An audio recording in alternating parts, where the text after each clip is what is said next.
Your promotion just arrived. £15,000 added to your annual salary. Your colleagues are congratulating you, your family is proud, and your LinkedIn notifications won't stop buzzing. But here's the strange part. 3 months later, you're more exhausted than ever, your savings account looks thinner, and you can't shake this nagging feeling that something went terribly wrong. You didn't get a raise, you signed a contract for a financial trap disguised as success.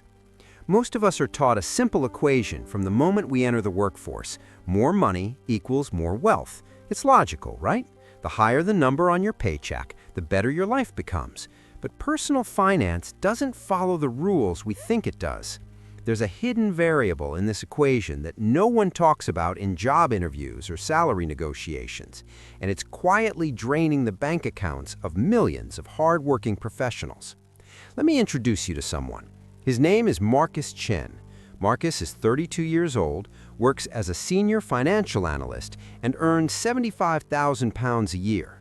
On paper, Marcus is winning. He's climbed the ladder, he's got the title, he's got the respect. But Marcus also lives 70 minutes away from his office in the city. Every single morning, he wakes up at 5:30, stumbles into his car, and begins what I call the participation tax, the hidden cost you pay just to show up to work. Now, you might be thinking, well, that's just part of life. Everyone commutes. And you're right. But let's do something most people never do. Let's calculate what that commute is actually costing Marcus, not just in petrol, but in something far more valuable: time, energy, and the silent erosion of his mental bandwidth. Marcus drives a leased SUV. It's a nice car, the kind that makes him feel successful when he's stuck in traffic. But that lease? £450 a month. Insurance? Another £120. Petrol costs are climbing every year, and he's burning through about £200 a month just to get and from the office. Parking in the city? £15 a day. That's £300 a month, or £3,600 a year just to leave his car somewhere while he works. But here's where it gets truly uncomfortable. Let's talk about time. Marcus spends 70 minutes commuting each way. That's 2 hours and 20 minutes every single day.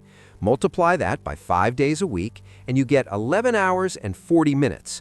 Over the course of a year, Marcus spends roughly 600 hours, 25 full days, just sitting in his car, going nowhere productive.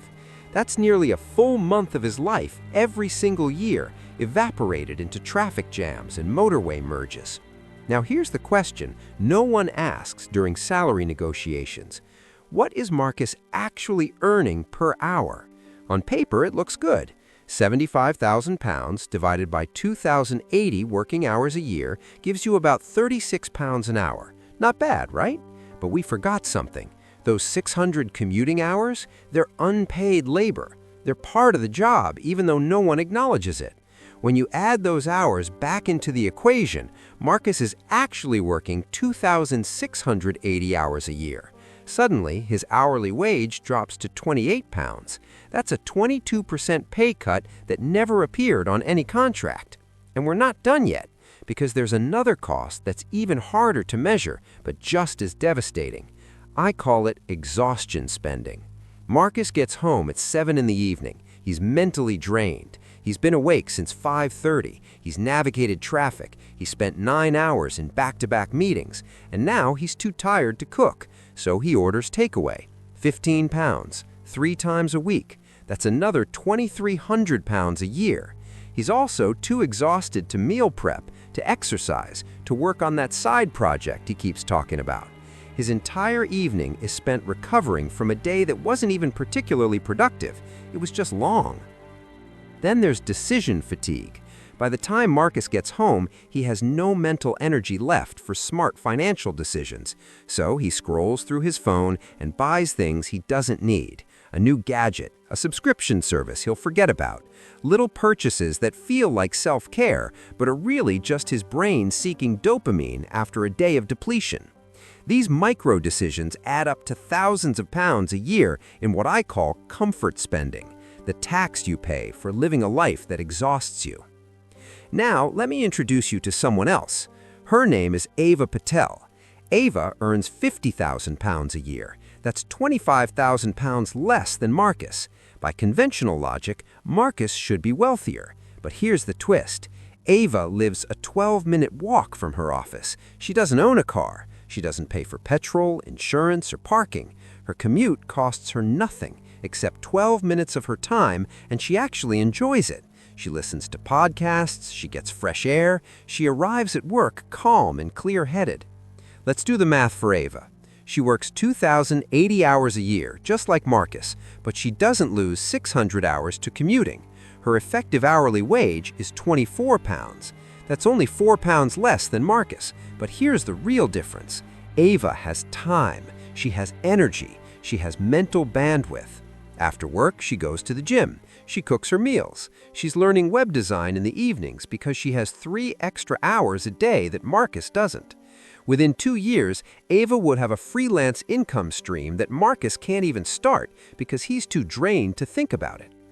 This is what I call the geographic wealth gap. It's not about how much you earn, it's about how much of your life you have to sacrifice to earn it. Marcus and Ava are living in 2 completely different financial realities, even though their salaries are only £25,000 apart. The real question isn't how much do you make. The real question is how much of your time, energy, and mental clarity are you trading for that paycheck? And here's the part that no one talks about. Proximity is an investment. Living closer to work might mean paying higher rent. Ava pays £200 more per month than Marcus does for his mortgage. That's £2,400 a year, but Marcus is spending over £10,000 a year just on car-related expenses and takeaway meals tied to his commute. Ava is actually saving £7,600 a year compared to Marcus, while earning £25,000 less. Let me put this in perspective. If Ava invests that £7,600 every year in a low-cost index fund with a 7% average annual return, in 20 years she'll have over £312,000. Marcus, on the other hand, is stuck in what I call the treadmill of exhaustion. He's earning more, but he's also spending more just to keep up with the demands of a life built around a job that's geographically incompatible with wealth accumulation. Now, I know what some of you are thinking, but I can't just move closer to work. Housing prices are insane. And you're right, but here's the shift in thinking that changes everything. Stop optimizing for salary, start optimizing for net time value. That's the amount of time and energy you have left after work to invest in yourself, your health, your relationships, and your future income streams.